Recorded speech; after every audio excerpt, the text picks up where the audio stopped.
বন্ধুরা, কেমন আছো তোমরা সবাই? আশা করি সবাই ভালো আছো। এই দেখো, আজ আমাদের বাড়িতে হচ্ছে বিরিয়ানি।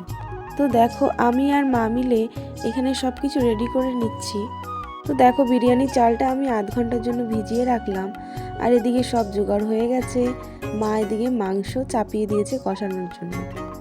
আর বন্ধুরা, আমরা মাংসটা কিন্তু পুরো বিরিয়ানিটাই আমরা কাঠের জালে করছি। কাঠের জালে করলে মাংসটা খুব ভালো হয়। আর কষাতে কষাতে মা এই দেখো আমাকে এক পিস মাংস তুলে দিয়েছে। বন্ধুরা, এই আবদারটা কিন্তু শুধুমাত্র মায়ের কাছেই করা যায় নির্দ্বিধায়। তো বন্ধুরা, এখন আমরা বিরিয়ানি হাঁড়ি চাপিয়ে দেবো আর ঝট করে নামিয়ে ফেলবো।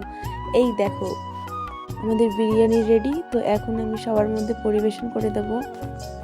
এই দেখো, আমার সব ভাইয়ের বন্ধুরা এসেছে, ওদের মধ্যে আমি বিরিয়ানিটা পরিবেশন করে দিলাম। আর তোমরা যারা যারা বিরিয়ানি খেতে চাও অবশ্যই চলে আসো আমাদের বাড়ি।